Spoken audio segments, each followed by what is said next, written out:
apabila ada asisten rumah tangga yang dianiaya oleh majikannya, apakah ini masuk dalam kategori KDRT? Ya jelas, karena ruang lingkup rumah tangga bukan hanya suami, istri, atau anak, tetapi orang.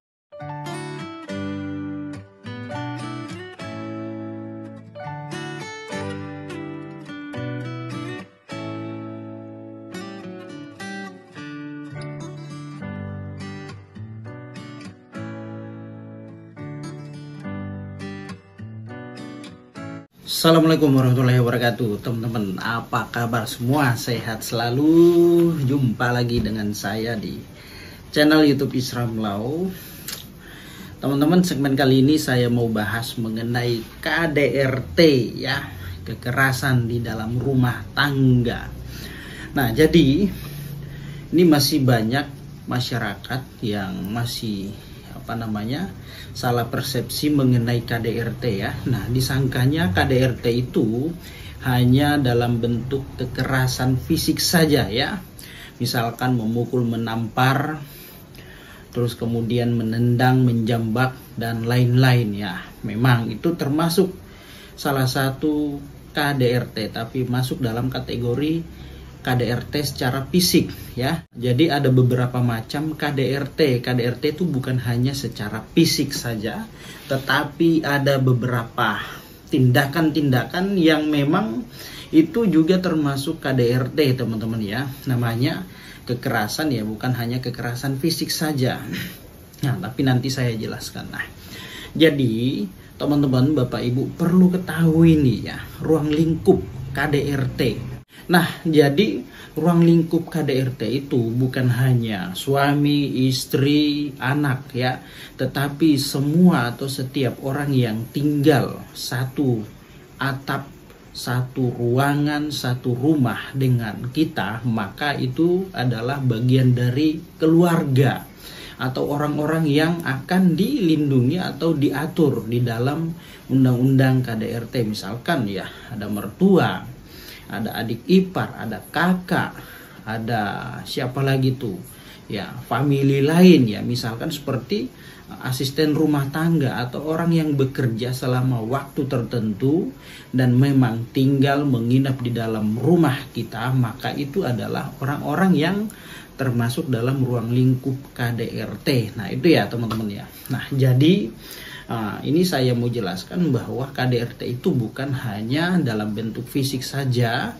tetapi ada 4 macam KDRT, ya. Nah, pertama, KDRT itu secara fisik, ya, secara psikis, secara seksual, dan penelantaran rumah tangga. Nah, ini saya mau jelaskan satu persatu bahwa KDRT secara fisik itu, ya, melakukan tindakan, ya, seperti pemukulan, menampar, menyundut api rokok, menjambak rambut, ya, siapapun itu pelakunya, ya. Jadi, ya, nggak mesti harus suami sebagai pelaku, istri, anak juga, atau siapapun itu yang melakukan, dan terus kemudian ada korbannya, ya.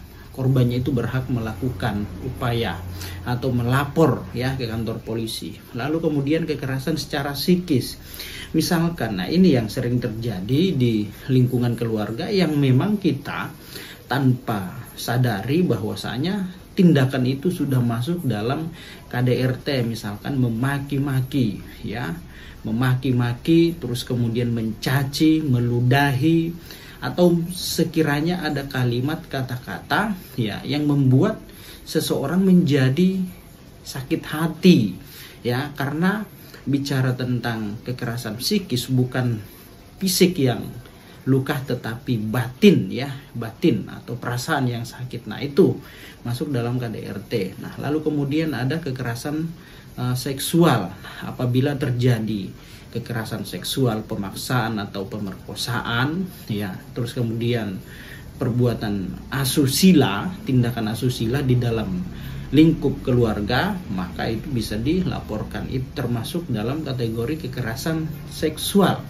Lalu kemudian penelantaran rumah tangga, ya, misalkan suami pergi tanpa izin atau pergi dengan tidak syah, ya. Syah itu, ya, pergi meninggalkan rumah tanpa pamit tanpa izin atau memberitahu kepada pihak-pihak orang yang di dalam rumahnya dan kemudian pergi jauh lalu tidak kembali, nah itu disebut sebagai KDRT, menelantarkan ya, tidak memberi nafkah lagi ya, hilang komunikasi. Nah itu penelantaran rumah tangga. Sementara pihak-pihak yang berada di rumah itu ya menggantungkan nasibnya terhadap sang kepala rumah tangga misalkan ataupun istri ya, itu masuk dalam kategori kekerasan di dalam rumah tangga teman-teman ya. Jadi ya perlu diketahui bahwa KDRT itu bukan hanya secara fisik tetapi psikis, seksual dan juga penelantaran rumah tangga. Nah, pertanyaan lagi, apabila ada asisten rumah tangga yang dianiaya oleh majikannya, apakah ini masuk dalam kategori KDRT? Ya jelas, karena ruang lingkup rumah tangga bukan hanya suami, istri atau anak, tetapi orang yang bekerja tinggal satu atap ya di dalam rumah tersebut. Apabila dilakukan kekerasan terhadap ART misalkan ya, maka ya si pelakunya baik itu si istri, suami, anak atau siapapun yang melakukan terhadap asisten rumah tangga melakukan tindakan kekerasan ya, itu ya bisa dituntut dengan undang-undang KDRT. Nah itu teman-teman ya kira-kira ya.